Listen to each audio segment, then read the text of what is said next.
Exactly 10 days ago, we shut the door of our last road cycling camp in Portugal.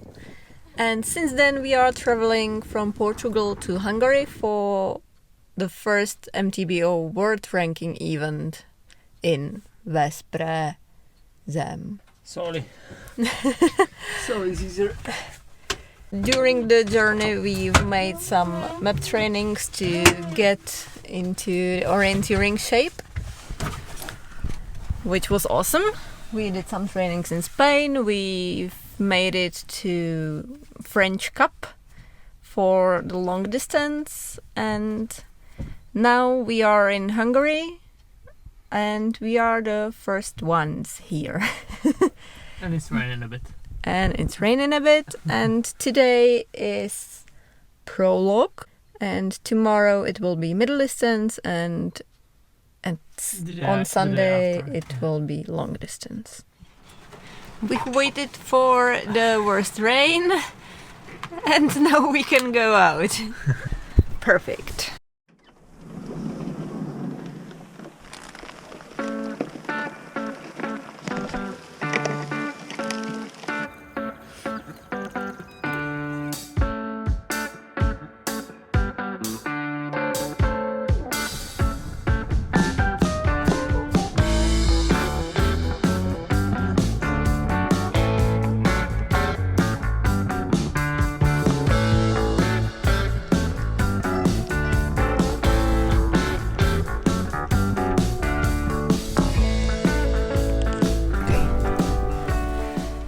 Okay, this was a little bit too much. I'm soaked wet. A storm is going on out there. And yeah, so it was a little bit scary in the forest. And Need is here. Hooray. Not very pleasant ride, but I'm glad we are home. Hopefully tomorrow it will be better.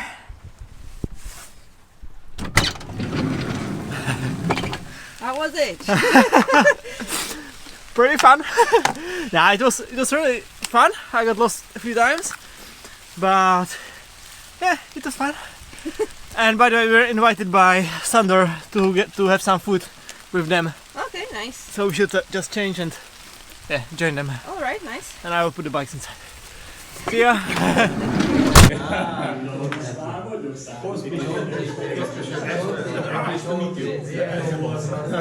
Must all contour put, but here was the difference so much. Here half, okay. It was cut, and I thought this is not a map for a competition, but the terrain. Maybe you're wondering, as I was, what the heck is the world ranking for?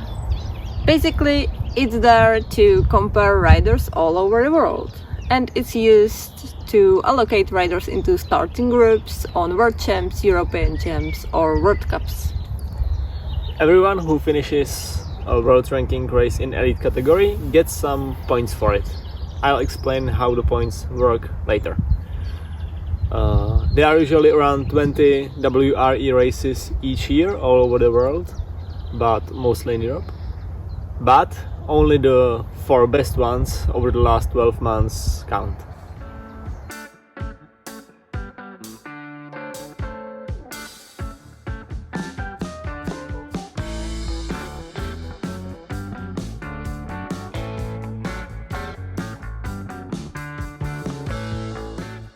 Most of the Czech team is participating, and these are our elections for the European champs. For me, it doesn't change much because I'm already selected, but most of the team is still not known for Lithuania.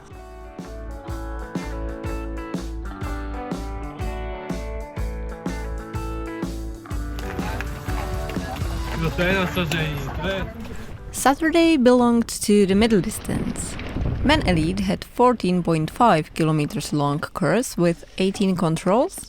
One of the interesting route choices was right between the first and the second control. The fastest time here, 3 minutes and 17 seconds, had Christoph Bogár. The second one with plus 5 seconds was Needy. They both took the yellow choice. The blue one was plus 20 seconds and the red choice was the slowest one, plus 40 seconds.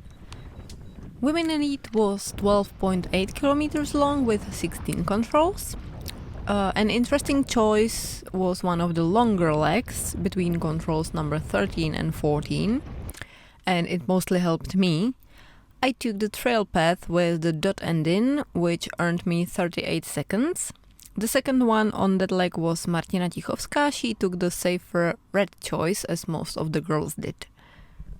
In Hungary, riding off-track is allowed. It's mostly handy in the open and semi-open areas like this. In the forests, it's usually not the fastest option. Also, off-track controls are allowed, so in some parts it's a little bit more similar to foot orienteering, and control descriptions would be handy. Thank you. Sunday's long distance was in the same area as the middle distance, so we could use some knowledge about the terrain from the previous race. Elite categories got 3 maps at the start, and the first one was used twice at the beginning and the ending of the race, so there were 3 map changes during the race. The courses were very nicely set, and even though we knew the area and some controls from the previous race, there were some difficult route choices to make. Men Elite had 29.1 kilometer long course with 25 controls. Women Elite had 23.8 kilometers long course with 22 controls. Open land areas were used a lot, and because it was a windy day, it was also a very tough race.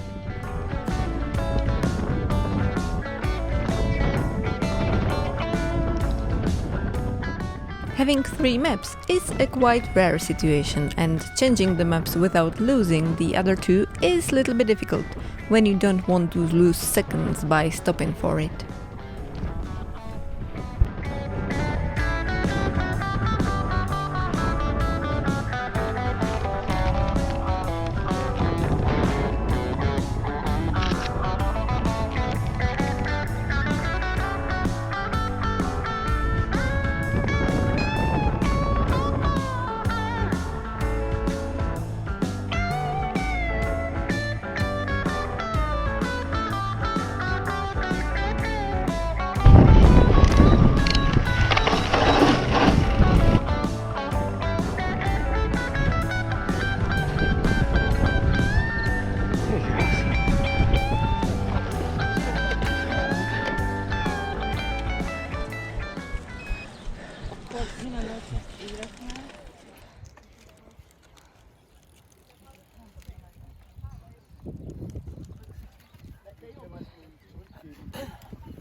Wow. It's exhausting. Jo. Jsem dal stejně, jo. Jo, jsem vlastně. Ale jako teď musím se být špatný. Prostě vyhneš tomu kopci, že jo, tady jsme vyjížděli.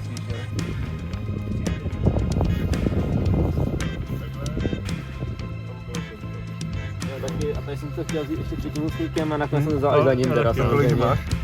3,45. To musí být bláze, no. Ale teda zkusíš všude, ty. A vlastně jsem objížděl tady ten kopeček a pak až na tu cestu a tam už to jako docela bylo. A tam měl právě to objazd, jsem vlastně tady jako zdrhal a utek jsem mu, tak tady měl předběh.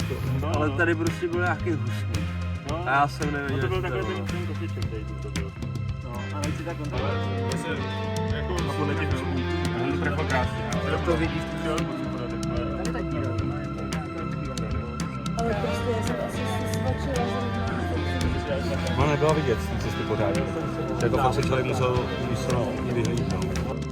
Jo, tady jsem to vlastně trošku šutnul. To jsem musel dát strašně. Tady a pak tady přímo rovně ke tomu. Já jsem to takhle objížděl, jel jsem tady po tečkách takhle.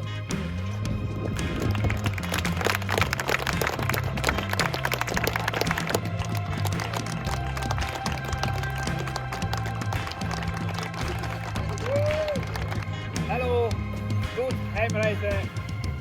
Danke. Nice travel home. And now something about the world ranking system. Valerie got her 3rd and 4th world ranking points, which moved her from 95th spot to 46th, which is great.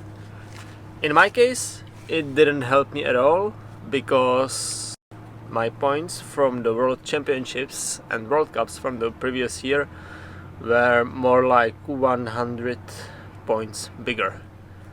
Why so?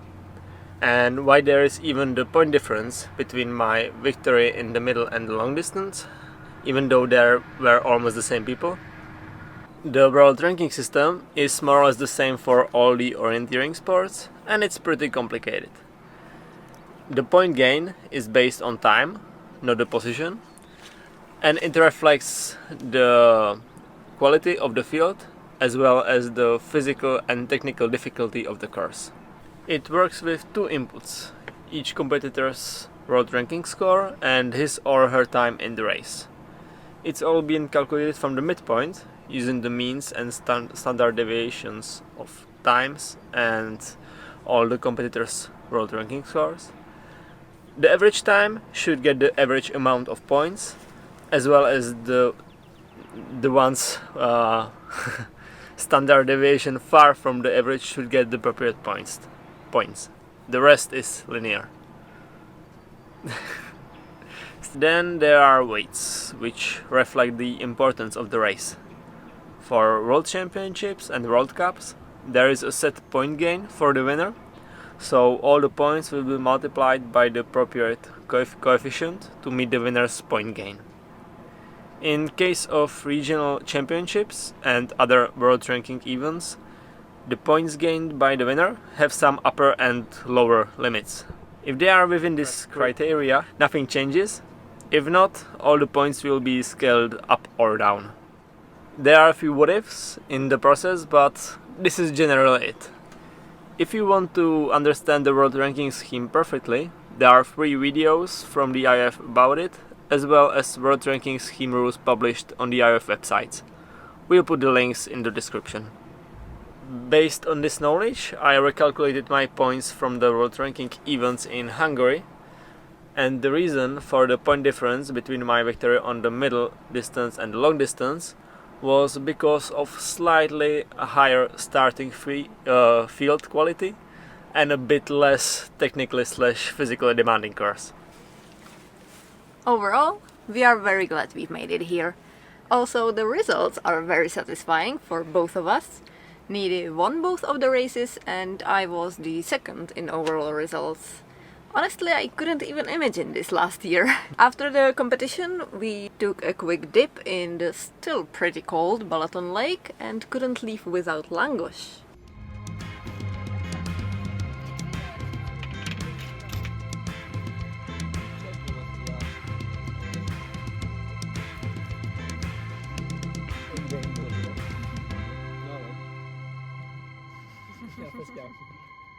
The Czech national team stayed there for 2 more days for a training camp, which we joined, and there were 3 more trainings focused on mapping skills.